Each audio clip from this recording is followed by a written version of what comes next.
Welcome, everyone, to Beyond the Attic, the podcast where we uncover hidden treasures, fascinating stories, and secrets behind estate sales. My name is Adam Beauchamp. Today, we're going to be diving into one of the most exciting aspects of estate sales, the hidden treasures and the most valuable items found at estate sales. Whether you're a collector, a reseller, or someone who just loves history, estate sales are gold mines for incredible discoveries. From priceless paintings to rare books, from forgotten coins to one-of-a-kind antiques, estate sales have led to some of the most astonishing finds in history. So today what we're going to be talking about in this episode is some of the most important, incredible, real-life estate sale discoveries, what to look for and what to find, as far as hidden gems and things like that, strategies for making estate sales hunting both fun and profitable. A lot of people do lose money, so we're going to teach you how to be profitable, and tips on spotting valuable items and avoiding fakes and mistakes. So if you're ever wondered whether you could find priceless treasures in an estate sale, stick around. You won't want to miss this one. All right, so why are estate sales gold mines for hidden treasures? Estate sales are unlike garage sales, thrift stores, and flea markets because they typically involve the entire household of personal belongings, including like antiques, rare collectibles, and forgotten valuables, okay? Many of the estate sales contain items that have been sitting around stored for decades, meaning they haven't been picked up over a long time, 30, 40 years. They haven't been repicked by resellers or anyone. No one's touched them. It could be valuable items sitting in barns or in chests. They're just never been touched. Often families don't know the true value of certain items, and estate sale companies don't always have the expertise to properly appraise every piece. That doesn't apply for my company. We do have the value. We do have the knowledge to appraise every piece. If we don't have the knowledge, we go to appraisers, but a lot of other companies do not have that knowledge. So that means that sometimes you can walk in and just for a few dollars, walk out with an item worth hundreds or thousands or even millions. There have been times where people have overlooked and it come across millions of dollars. So what causes this? The big thing, why do valuable items get overlooked? Lack of knowledge. That's the biggest one. Families handling estate sales may not recognize the value of collectibles, art, or rare books. A lot of times, unfortunately, if they don't hire a company, they're dealing with the grief, which is sad. They're dealing with the grief of the lost loved one or whatever the case is. Maybe they have to go to assisted living because of a fall or an accident. It really just depends. But if they're doing it themselves and they haven't used a company, they don't recognize the value in these things. They're just thinking, how can we get the house on the market? How can we get the most profit of what we understand and what we know to help grandma, grandpa, mom, and dad, whatever it is.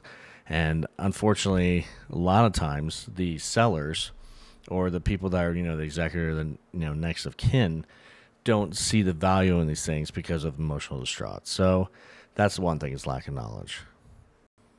Another reason that things get overlooked a lot is from just dust and clutter.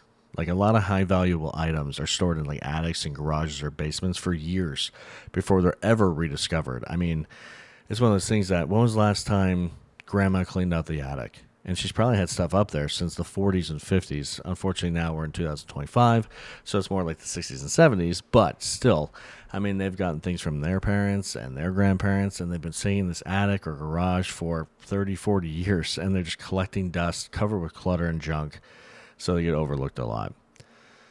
Outdated perceptions. People assume old furniture and decor have no value, but certain styles, like mid-century modern furniture, are worth thousands and thousands of dollars, and people just don't think it because people think, oh, furniture, I don't need that in my home. I don't need that for my office, and they don't see the value in it. Of course, not everyone's an antique or furniture appraiser, so I get that, but if you do the proper research and you want to put forth the effort and time, you can make thousands on buying something for $10, $15, $20 even. Another one, mispricing by estate sale companies. Like I said before, not all estate sale companies specialize in appraising art and watches and rare collectibles, which leads to huge bargains for buyers. It depends what company you go to. Some companies in my area, I don't want to talk bad about any individual company, but some companies really either underprice everything because they just don't want to put forth the effort and they don't care, or they'll vastly overprice everything. So I'll give you an example. I went to an estate sale recently just to check out my competition. Research and market research is good. I went to there. They had this bin full of watches, and they saw one watch that was like worth $5. So they said, oh, all the watches are worth $5. I'm rummaging through the bin. I find a Rolex. Probably is fake. most Rolexes out there are. There's a lot of good fakes. But for $5, I'm willing to take the chance. So I bought it for $5. I was like, yeah, it's funny. I told the guy at the register, I said, hey, it's funny. It's going to be a gimmick thing. It's going to be a joke. I go get it appraised. It's a real Rolex. How much do you think I sold it for? $5,000 off a $5 purchase. So that's what I'm talking about. A lot of companies do not know how to price specialty items. Be aware and on the lookout for that kind of stuff. So now that we know why estate sales are treasure troves, let's talk about some of the biggest real-life hidden treasure finds that have happened at estate sales, okay? I'm going to tell you about some of the ones that have just happened in history in general, and then just that have been their common knowledge that have been reported. I'm going to tell you some of the ones that I found. It's been a wild ride. I've been doing this for a bunch of years. I've been doing it recreationally since 2000, but professionally for about 3-4 years now. So it's been a crazy wild ride being a professional treasure hunter. That's kind of how I see myself, as a professional treasure hunter, a person that has empathy for families, that can help families through difficult times, as well as, trying to help people just make life transitions, going to assisted living, downsizing, moving closer to their family, whatever they want to do. So, real life hidden treasure finds, okay? So estate sales have a magical way of bringing out unexpected surprises. I mean, items that have been sitting in someone's home for decades can turn into historical artifacts, rare collectibles, or even multi-million-dollar treasures. It's insane. Some of the best estate sale finds of all time prove that you'll never know what you'll discover when you're looking for something beyond the attic. And that's why I really named this podcast Beyond the Attic, because it is incredible on what you can find in some of these houses, and people just have no clue what they even have. So let's go deeper into some of the most incredible estate sale discoveries ever made, and some finds that I have made, and how I can train you to spot these hidden gems in estate sales. Do not overlook, okay? So one of the biggest finds in history was the $35 million, yeah, I said million, Jackson Pollock painting, okay? Imagine you're buying a painting in a estate sale, and the person goes, hey, I just want $5 for this.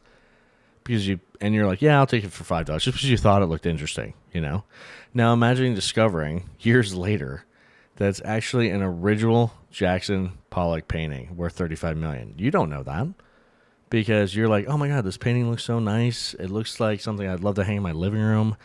Yeah, $5 is definitely worth it, or even $10. So this happened to a man in Arizona who picked up what he believed was just an old painting from a local estate sale. He really liked it. He had no idea he had just stumbled across a priceless masterpiece by one of the most famous artists in American history. It's really lucky to have that happen. So the question is, how did he figure that out? He just, for some reason, felt that this was worth more than obviously the $5. And he's like, you know what? I'm going to take it to a fine art appraiser, okay, and have the painting appraised. And they found out that the Pollock signature was authentic. So they're like, okay, obviously this is Jackson Pollock. Advanced forensic testing confirmed it was genuine. They have a variety of infrared they use to see what kind of paint it is. Certain paints for certain times and different things like that. The owner later sold it for $35 million from a $5 purchase. Can you imagine that? Going to an estate sale, spending $5, and then 4 years later being a millionaire because you thought it would look good on your wall. That's insane. I mean, you hear these stories and everyone's like, oh, that's, I'm not going to believe that. This is a documented case. This actually did happen. So this is why when shopping estate sales, always keep your eye on paintings, prints, artwork, especially if they look like they're hand-signed or have a gallery markings on the back or anything like that. Look for that. Look for the different galleries because you have individual stamps on the back of the frames. So look for that. Look to make sure it is signed. Sometimes the signature can be covered by a particular frame, but look for that stamp or the gallery marking on the back. That's a really good indication that something's authentic, okay? So that was a crazy one. $5 and $35 million. That's unbelievable. Another one, a lost Gibson guitar. Okay, so there was a lost Gibson guitar worth $250,000. A musician browsing through an estate sale, saw a dusty old guitar in the corner. You think, oh, it's an old guitar. That's cool. I like guitars. I like collecting things. It was listed for $20, but something he just, for some reason, he's like, I don't know, this guitar just feels special. He just had a good feeling. So he bought it. He cleaned it up. He started researching. He found out that it was a 1959 Gibson Les Paul Standard, which I don't know if anyone knows anything about guitars, but it's one of the rarest, most sought-after guitars in the world. Its market value was $250,000. He bought it for $20 because the owner at the estate sale, or the estate sale company, thought, oh, it's a piece of junk, it's dusty, it's, whatever. They had no idea. So this is a reminder to never overlook musical instruments at an estate sale. Vintage guitars, pianos, violins, and even like harmonicas and stuff can be worth thousands, especially if they're made by Fender, Gibson, or Martin. So remember those brands, Fender, Gibson, and Martin. That's the ones you want to look for sure. Pianos have a lot less value. There are rules about pianos. Like you can't tune them usually after 40 years just because the inner components have rotted away or they're not able to hold strings anymore. And same thing with guitars. But guitars, a lot of time, you want to keep their original form. That's where the value is. Pianos is a lot harder because they're a lot heavier. Guitars and violins are the most valuable, I think. So how to spot this valuable guitar? I mean, this guy got lucky. I mean, he didn't even look. He was just like, you know what, I have a feeling it felt special to me. He didn't even look for the signs. But this is how you spot a valuable guitar at an estate sale, okay? Or at any kind of swap meet. Look for the brand name like Gibson, Fender, or Martin. It's on the top of the neck. Or it's on the back. Always look for that. Check for a serial number inside the guitar. So I don't know what it's actually called. There is an actual name for it. But the hole that does the acoustic resonance in front of the strings, inside, there's always a serial number for the guitar that identifies the year of production and the serial number and the brand. So look for that. It should always be there. If it isn't, usually that means the guitar is not very, doesn't cost that much or it's not very valuable, but it could have rotted away. So just be aware of these things. But if it's dusty and forgotten in a corner, it might be a hidden gem. You don't know. Just always look. Never just be like, oh, that's junk. Always look, okay? All right, so 2 more stories. I'm going to tell you some of my stories that I found at estate sales over the years. So another one of the greatest estate sale finds in history came across from a shoebox. Yeah, you heard me right. I said a shoebox. A New York resident browsing an estate sale found a vase for $30, okay, tucked away in a box under the table. It looked like an intricate, beautiful vase, so he decided to take it home. Later, he had it appraised. He learned that it was from the Jing dynasty of the 1700s. It was a rare artifact from that dynasty. There's not a lot of artifacts from that dynasty. It was worth $3 million. He paid $30 for it. And a lot of times, these instances that happen like this is because the homeowner honestly didn't even know what they had. They might have bought it for $5 at an estate sale themselves. I mean, they have no idea. No one usually doesn't value family heirlooms, so it's probably one of those things they had no idea what they even had. Maybe it was a gift to them, like the person that giving it didn't even have any idea. But what to look for in estate sales, ceramics and pottery, okay? Hallmarks or stamps at the bottom of the vase or plates. That's what you want to look for. I mean, these vases always have some kind of mark. When it's from the Jing dynasty, stuff like that, it's going to have a mark. You probably won't know what the mark is. It's not like a branding or anything like that. It did have the dynasty's crest on it. So just make sure there is some kind of marking, okay? Hand-painted details of printed or mass production designs. A lot of vases and plates will be Noritake, which is a plate made in Japan that's always on the back. Or something like Springtime, or, I mean, there's Jones Brothers from England. There's a lot of different ones, okay?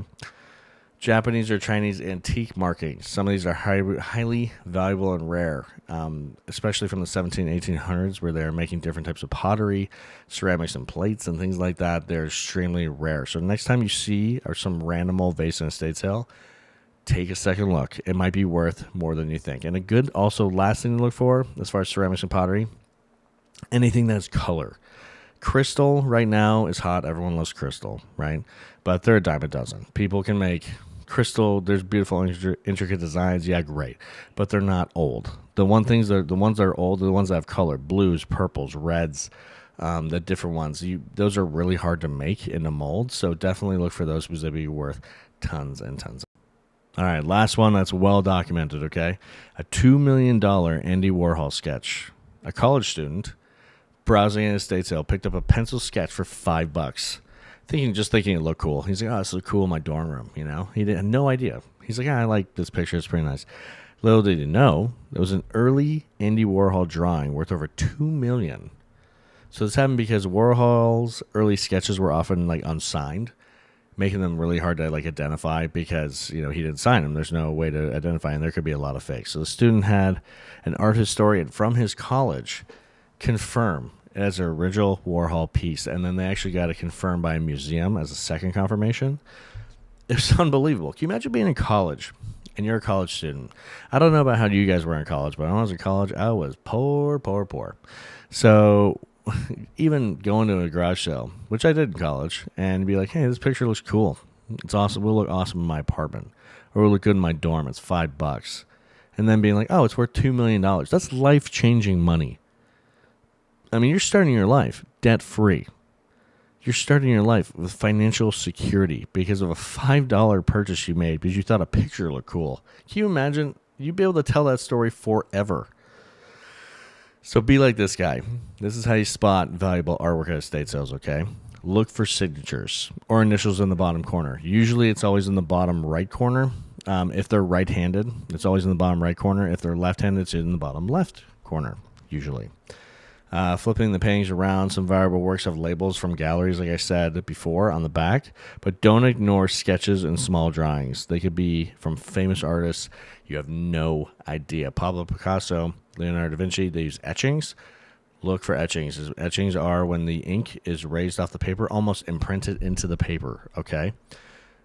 A little knowledge goes a long, long way. So if you love art, take the time, examine every piece at an estate sale.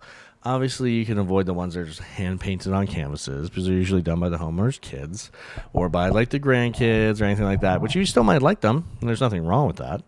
But that does not mean that they're valuable. So just look at every piece of art. Anything that's usually framed, sometimes it might not be framed because people don't even understand what they have, so you don't know.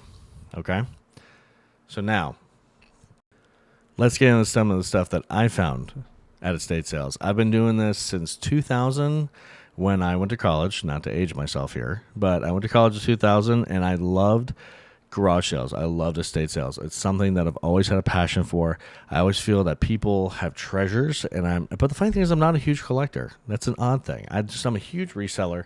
I do like collecting some things, but these are some of the things I've found at estate sales, okay? So the first thing I found that I thought ever had any value was when I was at a garage sale one time. Or no, it was a estate sale. And I was in college, and God, how old was I? I think I was 18.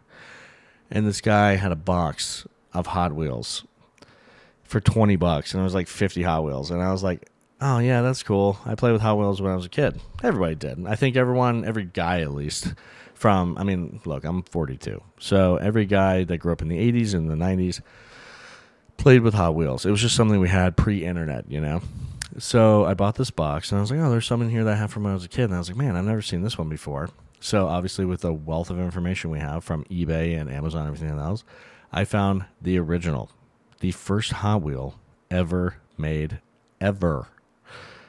I think there's only like 300 made in the world. Yeah.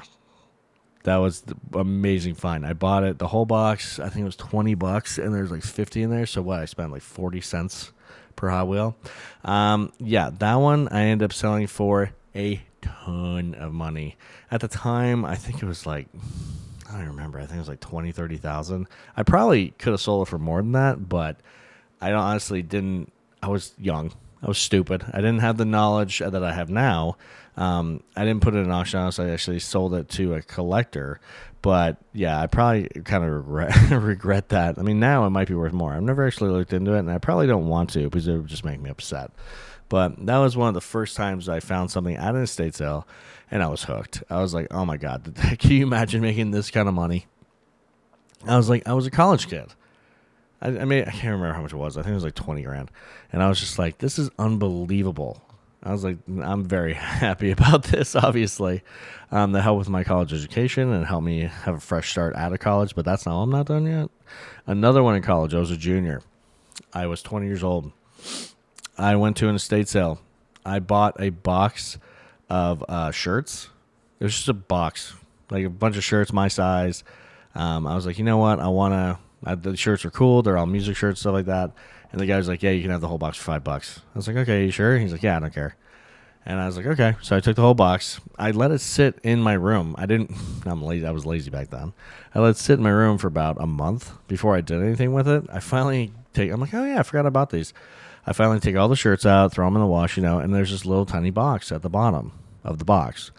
And I'm like, oh my God. So I open it up and it's a diamond ring. And I'm like, oh my God. And it was from, God, what store was it from? I think it was Zales or something. So I took it to a jeweler. I said, hey, is this real? I bought it. It was at the bottom of the box in the garage sale. I bought it like a month ago. Yep, it was real. $12,000. He actually ended up buying it from me for $8,000. I was like, man, this is crazy. This is so crazy how lucky I'm getting. But you got to remember, by this point, I had been to maybe 100 estate sales and found nothing. So it's one of those things where you can go for a weekend. You can go to 5-6 estate sales and not find anything. I mean, you find small stuff like, oh, I want to resell video games, or I want to resell like shirts and clothes and things like that. But you never find like some high-end collectibles. Sometimes people just don't have them. They just don't have the stuff that would warrant that kind of quality. But I mean, there's a lot of times when this happens where it's just like, oops, it's an accident. I found these, But my last one, my best one. God, I'm not going to say how many years ago it was because it's a lot of money, okay? So I was looking at this estate sale. I was looking in this closet, and I had some moldy books in the closet. And I think they were like Harry Potter books and stuff. And I was like, I just want to see what's at the bottom of this closet. I look over, and remember wood paneling from the 70s? I don't know why people used to do this. It was just a style back then. They put this paneling on the walls and to make it look more rustic or like a cabin or something. I have no idea. So I see this panel like dangling on the side of the closet. And I'm like, what is that? And I look and I thought it was a pipe in the wall because it was kind of like glistening. So I reach in. I'm smart. I always wear gloves. I was reaching in and I pull out a sword. Yeah, you heard me. A sword. Not like a knife, like a sword in a sheath. So this sword, I was like, oh my God, this thing is unbelievable. I go to the owner of the house, or whoever's doing the estate sale, and I say, yeah, I found this like in a closet. And they're like, oh yeah, it's just a prop sword. I'm like, and honestly, I don't think they'd ever seen it before because their face was like, where the heck did you get a sword from? And I said, look, it looks like a prop. I don't even think it's real because I didn't know. And so he's like, well, how much you want to give me for it? I said, $10. And he goes, yeah, whatever. I don't care. He didn't even do any research. He didn't even look at it. He didn't say, well, let me look into this. Let me talk to the owner. Why is it? Because he goes, where'd you find it? I said, oh, I found it in the closet. I'm not going to tell him, hey, I found it inside the wall, because if I did that, he'd be like, obviously there's a reason. There's a sword in the wall. So I said, hey, I was in this closet. He goes, yeah, whatever, just $10. I don't care. And this is the problem with estate sale companies. And I've never made this mistake as an estate sale company owner. One, I look everywhere. I make sure that I'm not accidentally finding swords in walls and watches in boxes and all sorts of this stuff. I make sure I do my research and do my due diligence because I want to get the homeowner as much as I possibly can for their items to help them with whatever they're transitioning from, whether it's to help them with funeral costs, help them with pay for... That was weird. Help them pay for assisted living, whatever the case is. I want to try to help them as much as I can.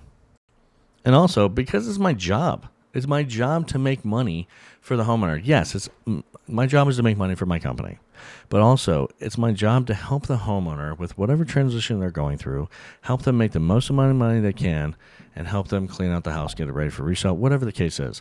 My obligation is to the homeowner. So please, when you find these finds, be aware you want to take advantage of these opportunities, but these people, as an estate sale company owner, to other estate sale company owners that are out there, please do your research. Stop being lazy. But you know what? In my area, keep being lazy because then they'll hire me. So, like I said, timelessestateSale.com. Shameless plug right there. But at the same time, make sure you're doing your research. So that was one of the rarest finds. I found that. And so I took it home, and I was looking at the sword, and it had gold inlay in the handle with silver, and it had a picture of this king, like knighting somebody on the sheath. And then the sword had this engraving, it's this old English engraving. And I was like, I have no idea what this thing is. And so being in this industry, now, it took me years. I kept this thing for years. I had no idea what it was. I just kept it on my wall because I thought it looked cool. After getting into becoming an estate sale company owner and building these relationships with these vendors, I have a vendor for jewelry. I have a vendor for antiques, records, different types of music memorabilia, medieval weapons experts. I have a vendor for everything now. Book experts. I mean, so I have people that can appraise these things. So I went to my medieval weapons expert. He works for a museum here in Atlanta. I'm not going to say which one. And I said to him, I was like, hey, I bought this probably 4 or 5 years ago. Is it real? Is there any value? Thinking, there's nothing. He said, how much you buy it for? I said, I bought it for $10. I said, but this looks like real gold. And I didn't want to take it to a jeweler and have him like acid or etch test it, because I didn't want him scraping the gold away, because he heard the value of the piece if it was real. So he's like, well, let me look at some things. Let me call in some experts. I said, okay. So I scheduled an appointment to come back. He had a bunch of people, and they looked at it, and it comes to find out it was a sword from William the Conqueror. I had to look it up. William the Conqueror of England, who was in 1088 or 1066. I don't remember what he said. But he said this is a real sword. It was not a sword for combat. It was a sword meant for ceremonial knightings of knights. I was like, what? I was like, they had separate swords. Apparently, I didn't know that. They had separate swords for that. So the king, William the Conqueror of England, at one point, this is the appreciation I have for history, held this sword in his hand and used it to knight new knights of the realm. Why did I find this in a wall in a house in Georgia, like of the United States, the state of Georgia? Why would a sword from 1066 be in a wall of a house in Georgia that's a sword from England 1,000 years ago? What? Why? What is? I mean, I wish I could have heard the story of how this sword ended up in this wall. I have no idea. Obviously, the guy, I found out later, the guy's house, he was like 97. He had just passed away. But I don't know who he was. I mean, I couldn't figure out what his name was. I don't know who his family was. I have no idea. He might have bought this at a garage sale or some kind of estate sale. I have no idea. But it ended up appraising for $1.3 million. What?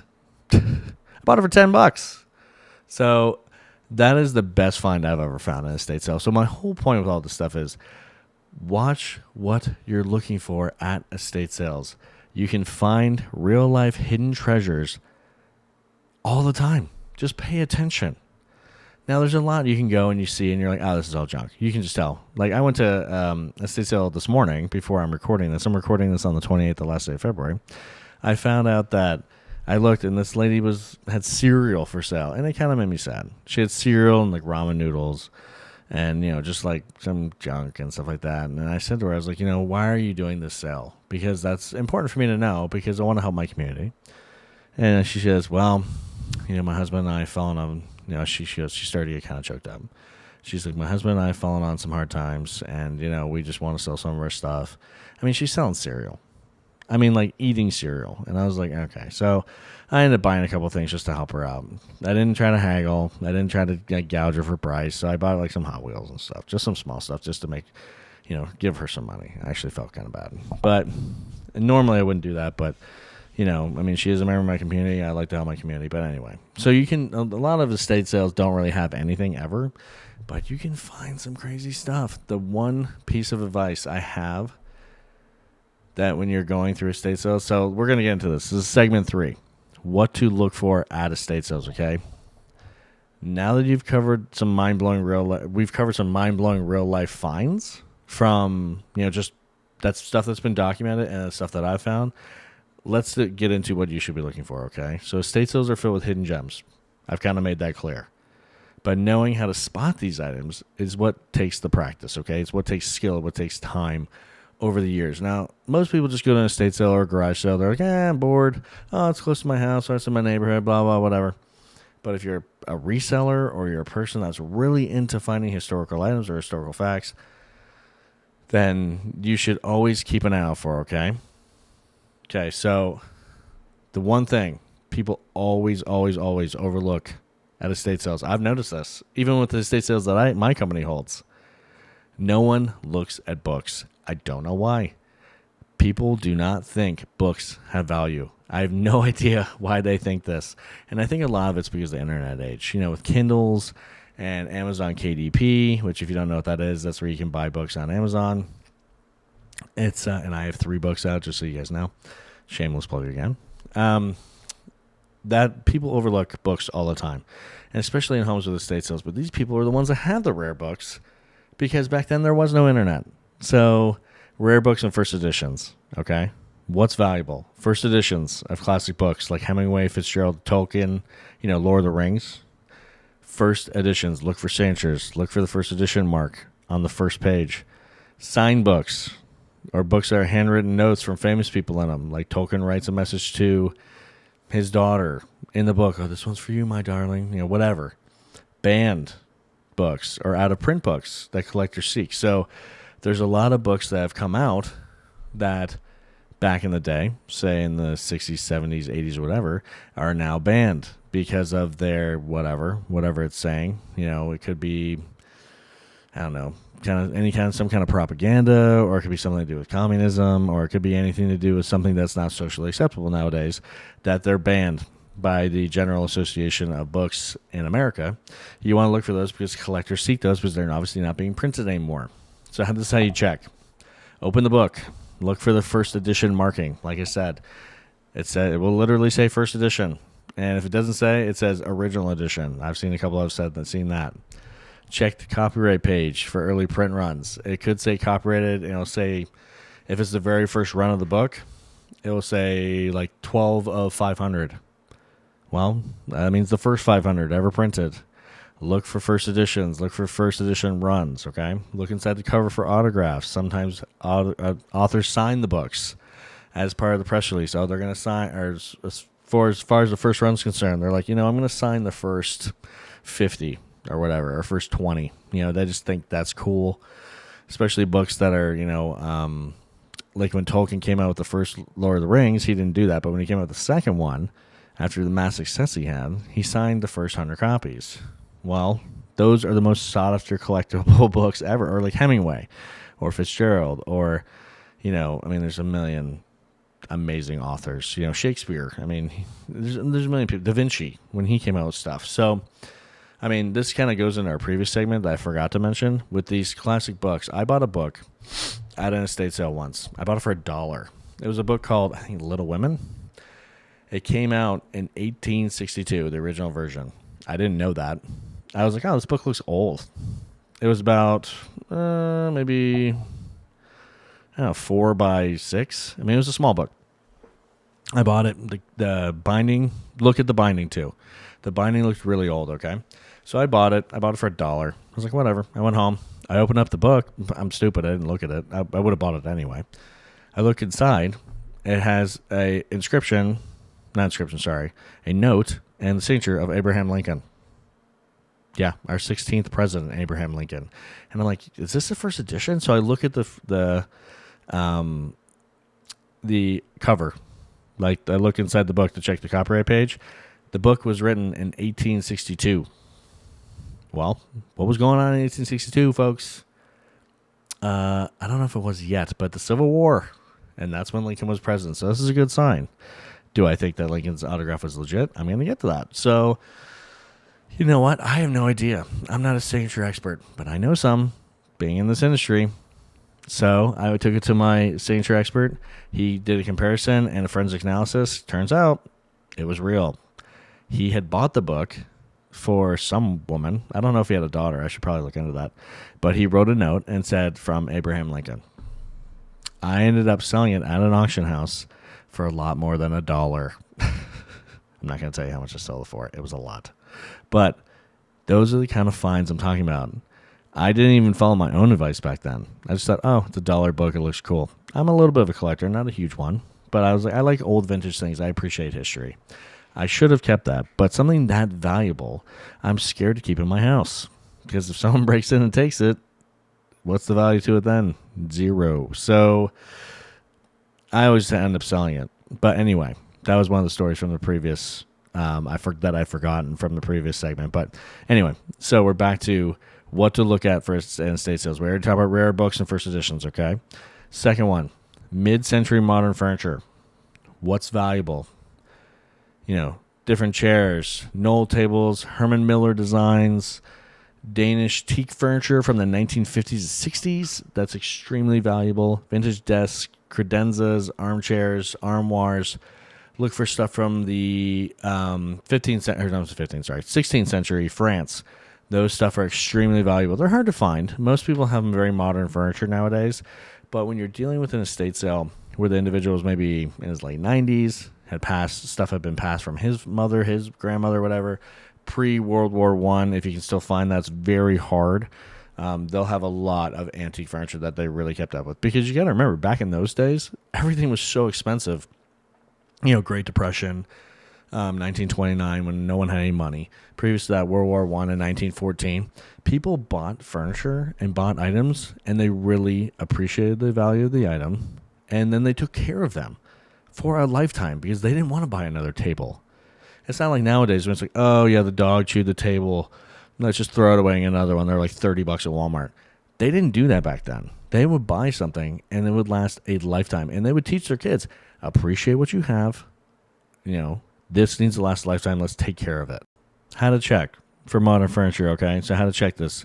Look for the brand label or marking underneath the furniture. If it's something with drawers, it's usually in the top drawer on the left. So if there isn't any markings, look underneath the piece if you can. Obviously, you can't with dressers, but you can with tables. And don't worry of how to check for things that are valuable. This is why you're listening to me. But scratches or minor damage don't really matter that much. These items can be restored. So if you find a piece from anywhere, I would say probably mid-1960s below meaning like 1940s, 30s, 20s, or whatever, you can have it restored for very minimal cost and make tons of money. There are so many YouTubers that do this. There's so many people on TikTok that do this. There's so much money in restored furniture because people and collectors outside of the United States especially, but within the United States have an appreciation, and they love pieces of furniture that have a story, that have a history, that when they're having people walk their home, they can talk about. And then they can say, oh, this piece is from 1920. This was the artist, blah, blah, blah, blah. They love that, okay? So that's furniture. Another thing, what do we look for at estate sales? Obviously, the obvious stuff. Vintage watches, jewelry, things that automatically have value, okay? What's valuable as far as watches go? Rolex, obviously. We've all heard of Rolexes, but there are a lot of fakes. If you come across a Rolex, which I have a couple times, if the guy's like, oh, it's real. Okay, can you show me why it's real? Well, they don't know. I mean, if they're smart, if the homeowner is smart, they won't sell a Rolex at an estate sale. They'll take it to a watch. They don't know. If it's an estate sale company and they are smart, which I am, but I've been doing this for 25 years. But most estate sale companies, if they see a Rolex, they automatically think it's fake. The best thing you can do is ask permission from the owner prior to the sale. Hey, I found a Rolex. Do you know anything about this? Yeah, it was my father's. I don't think it's real. Are you sure? No, I'm not sure. Have you ever thought about taking it to get it appraised? No. And a lot of times they won't care. No, I don't care. It's fake. Are you sure? My rule of thumb is I'll ask the homeowner or the person that owns the property, meaning like the next of kin, whoever, if it's someone that's passed away, I'll ask them 3 times. After 3 times, I don't care, basically. So I'll say, hey, look, I think this Rolex might be real. I think you should go get it appraised. No, I don't have time for that. Are you sure? Because the Rolex is going to be worth a lot. No, I don't care. That's why I hired you. I've heard people say that. I actually had people say this to me before. No, I hired you to do this. Why are you calling me? Okay, that's fine. So I said, do you care if I buy it? No. What would you buy it for? I don't know, $5? Yeah, fine, whatever. I buy it because I want to take the risk. $5. I take it to someone to get valued. I've had ones where they're like, yeah, it's not worth anything. This is fake. Okay, well, that's worth the $5 risk to me. I would say I probably bought about 10 Rolexes or found 10 Rolexes from estate sales, whether they're mine or from me just going to different estate sales. Only 2 have been real. But, I mean, I've spent under $100 buying watches, and I've made $10,000, $15,000. I think that's a pretty good return on my investment. So look for Rolexes. A lot of times, I would say 99% of the time they're fake because there's a lot of fakes. But if you see one, snatch it up. Obviously, don't spend too much. I wouldn't spend more than probably $20, $30 because you could be wrong and then you threw $20, $30 to the wind. But if you're right, the minimum Rolex I've ever seen is worth $3,000. So happy hunting. Otherwise, Omega watches. Those are really big, especially with divers. I don't know how to pronounce this. Petit Philippe watches. I've only seen a couple of those. I know Patek, I think it is. Patek Philippe watches. I'm mispronouncing that. Obviously, gold, silver. What's valuable jewelry watches? Obviously, gold and silver. 925 mark for silver means sterling silver, just so you know. So usually, silver plated. Silver right now is going, last I checked, $31 an ounce.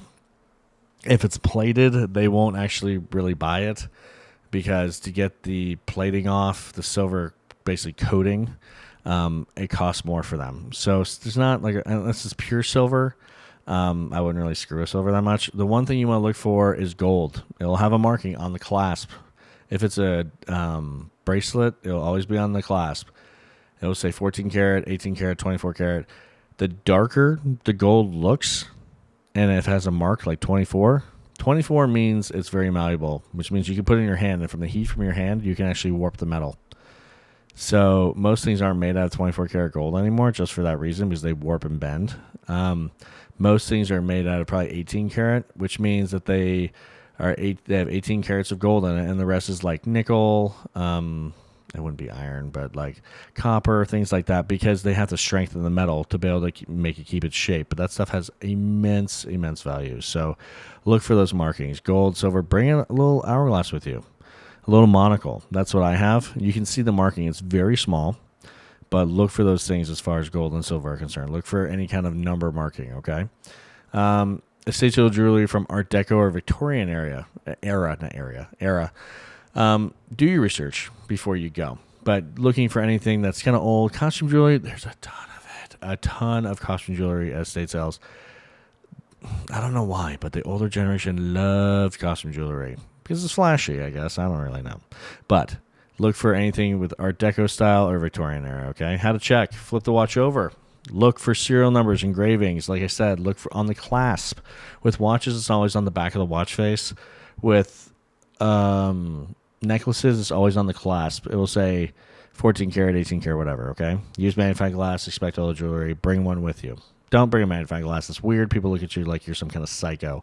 Bring a little monocle, or they're called hourglass eye jewelers. So they bring them. They're very small. They're about the size of a quarter. Another thing, at estate sales, what to look for value, okay? Vintage records or classic music memorabilia. Everyone that was not everyone, I don't want to stereotype, but most people over the age of 65, I would say, probably had a record collection. That's what they grew up with. They grew up in the 60s and 70s, so records were all the rage. Now records are coming back. Perfect example, my father-in-law, he loves records. I love buying records for him. I think it's great. I love that he has that as a hobby. I love this look on his face when I give him these records. It's stuff from his childhood, stuff that he appreciates, and I think that's fantastic. But look for these things. They're valuable. Obviously, original pressings from the Beatles, Pink Floyd. A lot of people say Elvis Presley, but the problem with Elvis Presley is that they made 1 million of copies of Elvis Presley records. So they're not as valuable as you think. They're worth about $30-$40 on eBay and Amazon, but really the Beatles, original pressings of the Beatles, Pink Floyd, they're really valuable too. They're harder to find. Stuff like the Doors, or the most one that I've usually sold is like the Eagles, or the Eagles have been really popular. Or Kiss albums are really popular. But anyway, so any of those, like the big bands, obviously, you're gonna look for Eric Clapton's another one, or Led Zeppelin's another one too. Records with limited edition artwork or misprints. A lot of times the value in itself is not in the record itself. It's in the sleeve it comes in. A lot of times these sleeves were one of a kind. They could only be found at certain shows that they did. A lot of times the artist they'll sign the sleeve. So that's where the sleeve is the square part on the outside that really has the value. So a lot of times that has more value than the record does. But also, kind of going with that is concert posters, autographed music memorabilia. Like I said, if it's an autograph sleeve, it's even better. But posters from certain concerts that were only one-time concerts or for particular weekends, obviously anything from Woodstock is highly sought after, so look for those things. How to check, though. Look for the first pressing or limited edition labels. It's in the bottom right-hand corner on the back next to the barcode, if there is a barcode. It will say first edition, limited edition, one-time printing. It will say something like that. Open the sleeve of the record without damaging it. Check for mint condition records. A lot of records can be resurfaced, just like CDs can be resurfaced, if you know what a CD is. They can be resurfaced. So a lot of time, minor scratches, dust, any kind of minor defects aren't that big of a deal. So just look out for those, okay? These are just a few that I mentioned of the many hidden treasures you can find at estate sales, okay? So trust me, start digging. You're bound to find something unbelievable. I mean, if you really look and you go to a really good sale, you can find stuff. But keep in mind, you go to an estate sale, and if there's a lot of stuff and a lot of valuable items, either the estate sale company that's running it, hopefully, you really hope the best for the owner, or the owner that's running it knows the value of their items. So, some estate sale shopping strategies, okay? Now that we know what to look for in estate sales, let's talk about how to maximize your success as a buyer. So whether you're a collector, a reseller, or just someone looking for unique home decor, having a smart strategy will help you find the best deals to avoid common pitfalls, okay? What I mean by pitfalls, wasting money, buying fakes, buying things that don't have value that you think have value. So estate sales are not like traditional shopping, obviously. They're not. There's no restocking, no refunds, no second chances. It's if you see a valuable item and you don't act and you don't grab it, someone else is going to grab it. So there are holds tables at estate sales. If, again, I'm basing on my own company, but a lot of these companies, not mine, a lot of these companies don't pay attention to the hold table. So you'll put a huge stack of records or jewelry or whatever, and someone else will snatch it. And because the person running the sale can't pay attention to just your stuff, they're trying to watch out for the whole house as a whole. Yes, they have staff with them, but still, it's better just to carry it with you through the house. No one can take it out of your hand. I mean, they might try. That'd be really stupid, but they won't. So let's go through some proven strategies to navigate estate sales like a pro, okay? Step 1, do your research, obviously, before the sale. I don't know how other companies do it. When I have a sale, I do sales on Thursday, Friday, and Saturdays, okay? The previous Thursday, 7 days before the sale starts, I post the sale online, usually through estatesales.net, through a bunch of different auction sites, membership sites, Facebook, Craigslist, the list goes on and on. It's like 30 different sites. That's how I do it. A lot of companies don't do that. A lot of companies just put signs in front of the neighborhood, but I also do that too. But if you see a sale, do your research. Before you ever step foot into an estate sale, it pays to do a little homework. The more you know, the better off you are. It's kind of common sense. Many estate sales are listed online, like I said, even days or weeks in advance, depending on the size of the sale. So I did a sale out in Lawrenceville, Georgia. No one knows where that is probably. But I did one. It was back in a part of Lawrenceville where there's old family estates, 50 acres, 100 acres. People have owned these estates since the early 1900s. Like 30 years post-Civil War kind of thing. So they have stuff all the way back from the Civil War. So, and these are 9-bedroom Tudor mansions, 10-bedroom homes with, barns that things haven't been touched, where I've seen DeLoreans and Ferraris and all sorts of, Triumph Spirit cars and all sorts of stuff. So the bigger the sale is, the longer it's been listed, usually, if the company's smart. So taking the time to do some research gives you a serious advantage. Looking at the items, trying to research those items online, especially if you're a reseller. So where to find estate sale listings? I've talked about a couple before, okay? The big one, that's the big, the hype right now, estatesales.net. Nationwide estate sale directories with photos and descriptions. Estatesales.net is where I post all my estate sales. That's the main place I post all mine for timeless estate sale. It's easier. That's where everyone looks. Most people don't even know what estate sale is. That's actually in podcast 1. What is an estate sale? But this one, it tells you where to go to find estate sales. So estatesales.net, that's the big one, okay? Craigslist, like I said, Facebook Marketplace. Many smaller estate sales are posted there. A lot of stuff on HOA pages will be posted there. So if you're part of a local HOA, like your own neighborhood, or any surrounding HOAs, that's where they'll be posted usually. That's usually people that are not estate sale companies. They're just trying to save a buck. Neighborhood signs and flyers. Some older homeowners don't use the internet, okay? So if you say you're, unfortunately, if you're 85 and you can't afford to hire an estate sale company, because some of us can be kind of expensive. I can understand everyone has a different version of what's expensive. So if you're an older homeowner or you just trying to save the money, a lot of them don't use the internet to advertise. So they post neighborhood signs, flyers, talk to the neighbors individually. So it's kind of a mixture of everything. But estatesales.net is the big one. That's where the majority of people come from. So what to look for in an online listing, okay? Photos of the sale. Study them carefully for hidden treasures. A lot of time they'll be taking a picture. I usually take on average about 200 photos minimum per sale. I don't take a picture of everything. And the reason I don't take a picture of everything is in my listing, I'll say, I didn't take a picture of everything. I want you to come see it yourself. I take pictures of the main items that I put some pictures of the main items that will draw traffic, like music memorabilia, things that are signed, things, Ethan Allen furniture, stuff that's very expensive. They'll draw the traffic in. And when you come in, you say, oh, I came for this, but oh my God, you have this too. I want to give like that little allure of, oh, there's hidden items. And I put that in my ads. Hey, there are hidden treasures here. I didn't take pictures of everything, but just enough to wet your whistle, So I put the photos in there, and you study those photos carefully, because in the background of some of those photos, you might see more valuable things that are in the forefront. So make sure to look at those pictures very carefully, okay? Description of the sale. Look for key phrases like antiques, vintage, rare, collectibles, memorabilia, signed, autographed things, certain brands that are very expensive. Like I said, Ethan Allen is a very expensive furniture store.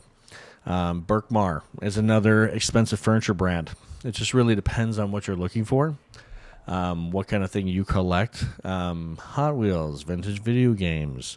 Everyone laughs at me, but some of these Nintendo games are very rare. Nintendo NES, and some of them go for $15,000 a cartridge, which is insane. If you guys know what Nintendo is, there are some games that sell for $15,000.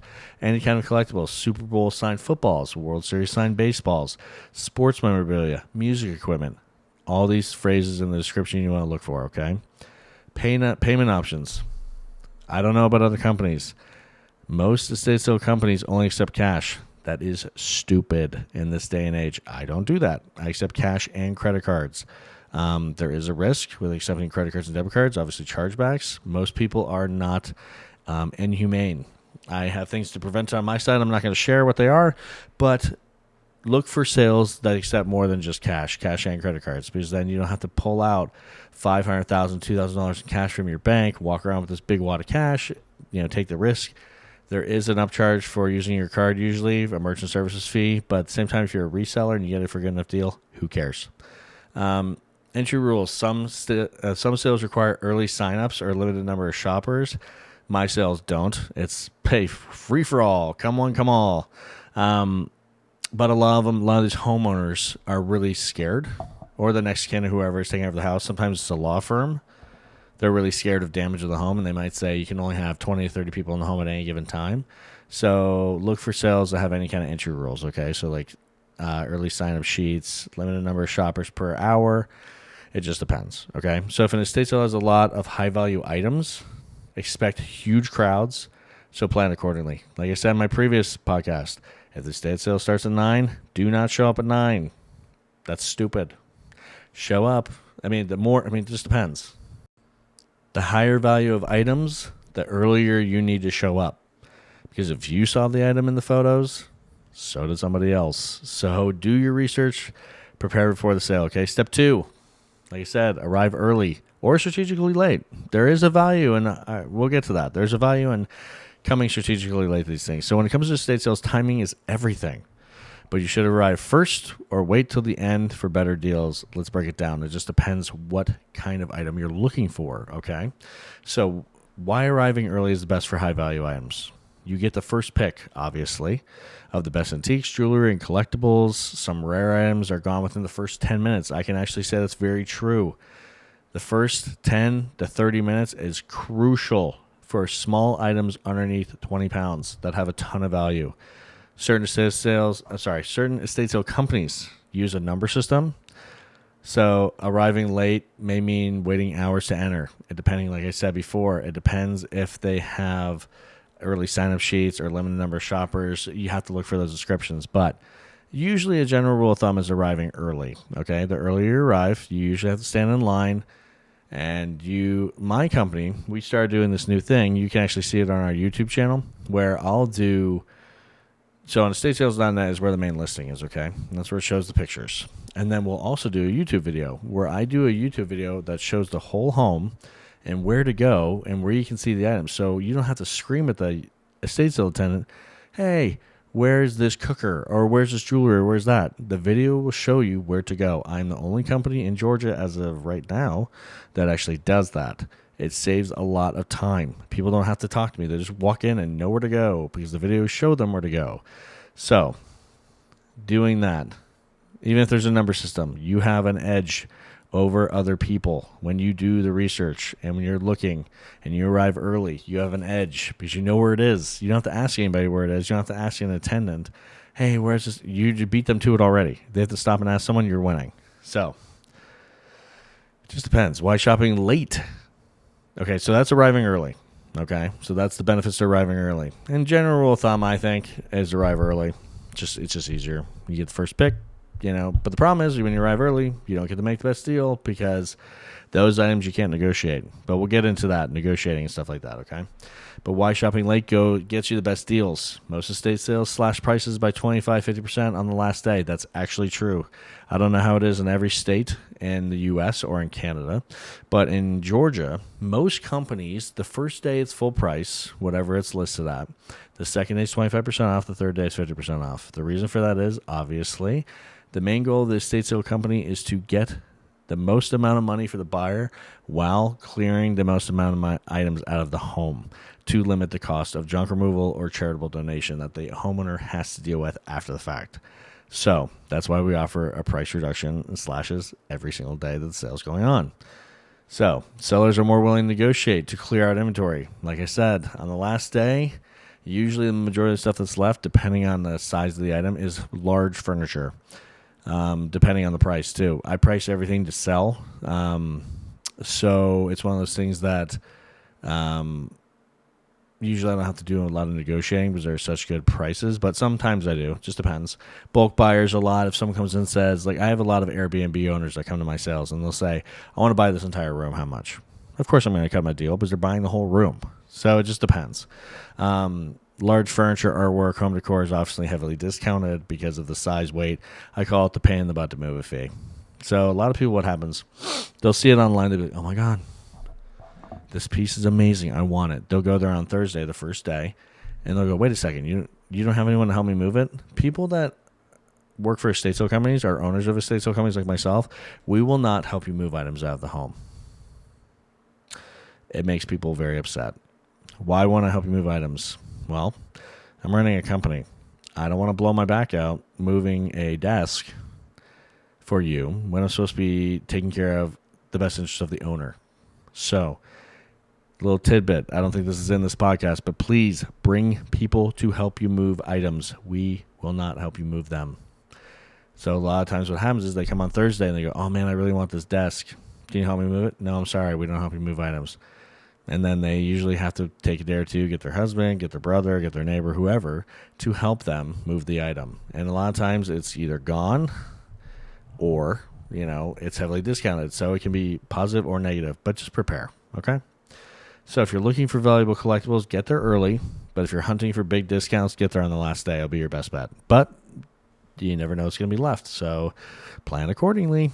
Okay, so step 3, we're talking about estate sale shopping strategies, okay? So step 3, have a game plan when you arrive. Walk into a estate sale can feel overwhelming, especially if it's a packed house with hundreds of items.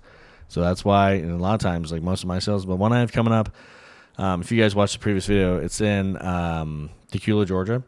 God, they probably have 50,000 items in this house. It is unbelievable how many items are in this house.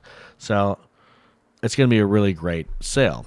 We've been advertising really well, but walking in, have a game plan, okay? Because that many items, you're going to want to, sometimes people want to buy 30, 40, 100 items. So walking into a estate sale, having a game plan, but walking into an estate sale can feel very overwhelming, especially if it's a packed house with hundreds or thousands or tens of thousands of items. That's why having your clear game plan is so important, okay? So estate sale pro tips for buyers. Start with high value section first. Jewelry, artwork, antiques. Those things tend to sell really fast. Any kind of vintage video games sell fast because obviously they're not making them anymore. And it's supply and demand. Demand is higher, the less supply there is. Because the less supply there is, the more valuable the item is on average. So look for those things that are very limited supply. Check for the less obvious spots. Normally, I would say look inside drawers, garages, attics, basements, stuff like that. Most estate sale companies, if they're smart, will block off those sections. Like me, I use painter's tape. I will put painter's tape on every single cabinet, meaning there's nothing in the cabinet. It's on the countertop, okay? So, and most estate sale companies don't want you looking inside of drawers because you could break furniture. So, but if they don't have it marked or they don't have it where you can't look inside, make sure to look inside because sometimes they forget to take things out. Less obvious spots, okay? Don't rush. That's number 3. Take your time. Inspect the condition of the item, the label, the authenticity. If it comes with authentic paperwork, please look into that. There are so many fakes. Do not rush. Do not let your emotions get the better of you. That happens to people all the time. Be mindful of other shoppers, okay? Don't block pathways. Don't box people out. I've seen people do that in my sales. It's really rude and disrespectful. There's no need for that. We're all here to make money. So avoid blocking pathways or grabbing items out of turn. That means don't try to grab something out of someone's hand. That's dumb. Don't try to grab something out of someone's whole table. That's also dumb. But at the same time, the estate sale attendants should be on top of you for that. But anyway, don't do that. Just be respectful. It's not that hard. Bring a flashlight. I tell people all the time, please bring a flashlight, bring your magnifying glass, bring your reading glasses, whatever you need to see better for inspecting hallmarks on jewelry or serial numbers on collectibles. Like I said, the little 14K, 18K logo on gold. I've seen people pick up 18-karat necklaces and put them down because they thought they were fake because they can't see the marking. Bring something to help you see the marking. Be smart. Estate sales move very quickly, and knowing exactly what to look for can make the difference. It really can. You can make the difference between thousands of dollars. So, okay, you've gone through the estate sale. You've planned. You've arrived early. Okay, so you've researched before the sale. You've arrived early or late. You're planned. You had a game plan when you got there. You got the items you wanted. What's next? One of the biggest perks of an estate sale is the prices aren't always set in stone, okay? Just because it says a certain price doesn't mean it is a certain price. So unlike thrift stores and retail shops, you can often negotiate. But you need to do it the right way, okay? Being aggressive is the worst way. I can tell you from experience. Do not come up to me and act like you own the place. That does never go well. Never, never. I would just rather not sell it to you. I'll sell it to somebody else. So what should you do when you negotiate, okay? On large items, furniture, artwork, high-end decor have the most flexibility because they're the hardest to move. So those are the easiest items to negotiate. On the last day of the sale, it's the best day to negotiate. Many estate sale offers 50% off or a name your price deal. So my sales go 9 to 2. Say it's the last day, it's on Saturday because I do mine Thursday, Friday, and Saturdays. If it's 12 o'clock on a Saturday and there's still a lot of big furniture, I'm going to go more than 50%. I want to get it out of the house because getting something for it is better than getting nothing. Because if I don't say the item doesn't sell, well, now when I offer my client a junk removal price, that includes that large, bulky item. I'm trying to make the customer money while also saving him money later. That's my goal. So if it's past 12 o'clock on a Saturday, it might be 75% off or 80% off. Usually I won't go more than that because it's hard to justify to the owner selling something for that cheap. But be aware of that. That's a little trick. When buying in bulk, if you're purchasing multiple items, sellers often provide a discount. That is very, very true when you're negotiating. You buy one thing, I'm less likely to say, here's money off than if you're buying 10 things. It's just The rule of being, it's easier. So the one thing we can't stand when people do negotiate is being rude. How to negotiate without being rude? Start off with a reasonable offer. Lowballing too aggressively can offend estate sale employees or just homeowners in general. So say someone has something marked for $100. If you come and say, hey, I'll give you $20, they're not going to sell it to you. They don't care if you say, oh, I'll give you $100. They won't do it. You've insulted them. They'll sell it to somebody else. They don't care. Or they throw it away out of spite. People are very spiteful. So don't go in too low, okay? Don't point out the flaws. People hate that. And people do that all the time. They'll be like, well, this is broken. Well, this is missing. This is damaged. To try to justify a discount, don't do that. I can see that just as much as you, or the homeowner can see that. No one wants to be told their item's overpriced because of whatever. That's just rude. So don't do that. Be friendly and polite. We're all adults. Estate sale hosts appreciate and respect buyers. We want you to appreciate and respect us. Just be polite and respectful. Okay? It's real easy. Bottom line is for a discount. Ask if I buy 3 pieces, can you do it all for this much for them? So say there's 3 items for, I don't know, $10. Hey, I know these are all $10. Would you do 3 for 20? They're going to say yes. And the reason is because they want to get rid of a pile compared to one item, okay? So estate sales are not flea markets. So negotiations should always be respectful and reasonable. If you're polite, chances are you'll walk away with a great deal. If you're not polite, you're not walking away with anything. So I've had it go both ways. I would say 99% of people are polite, and they're there just to have a good time and find something fun. And there's people that are there that, usually younger, think that they can talk over or walk all over somebody. So just be respectful, okay? So that's it. Step 5, we're, again, talking about estate sales shopping strategies. Step 5 is how to identify fake or authentic items. So now here's something every estate sales shopper needs to know. How to tell if something is genuine or a reproduction. Just because something looks vintage doesn't mean it's valuable, okay? People make this mistake. Homeowners make this mistake a lot. Just because something looks valuable doesn't mean it is valuable. Just because they bought it for a lot doesn't mean that it's going to resell for a lot, okay? So tips for spotting authentic collectibles. Number 1, check for marks, maker's marks. High-end collectibles often have hallmarks, signatures, or serial numbers. That's obvious. Inspect the material. Real antiques are solid wood, brass, porcelain, not plastic. No antique is plastic, period. Or graphite, or any of that kind of stuff. It's usually wood. Brass is a big one, especially with old instruments. Porcelain, if you're looking at dishes or kind of pots, is usually. So that's what you're looking for. Look for age-related wear. If something looks too new to be vintage, it probably is. Nobody cleans their stuff. The reason they're having an estate sale is because, usually it's someone passed away, unfortunately. But the majority of people don't clean their items. So you're not going to see something from the 1940s perfectly polished. So if something looks too good to be vintage, it probably is. But if you've looked for the markers and inspect the material, you'll probably know that before you even get to looking at the regular wear, okay? Use eBay. Use Amazon. Take a quick photo.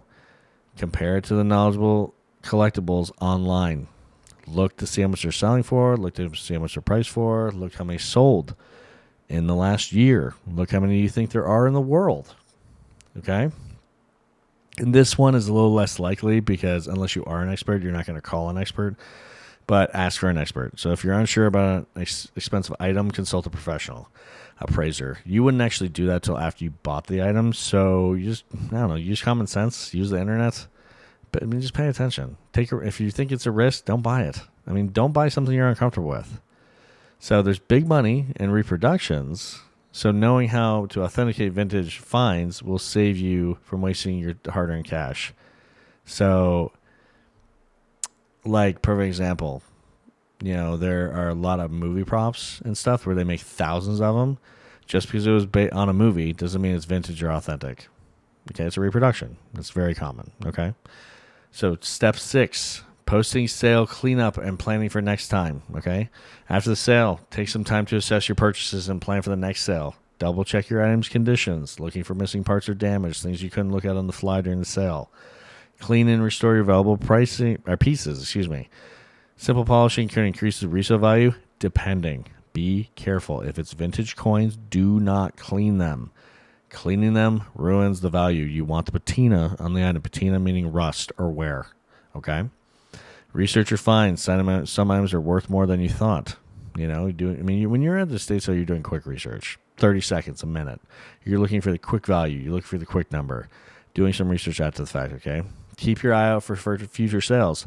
I have built a following with my company. I have people that come to see every single sale that I do because they know I only take sales with good quality items and I'm good with my prices. So they'll follow companies around, but plan it out, especially if you're a reseller. Plan out, keep an eye out for future sales, okay? Many estate sale companies run weekly events. That's like me. If I don't have it, I'm about 3 a month on average. Some months are slower than others, but on average, I'm usually about 3 a month. So once you start finding hidden gems, estate sales become addicting treasure hunts. That's what happens. It's very, very enticing. Like I said, my journey started when I found a Hot Wheel worth $15,000.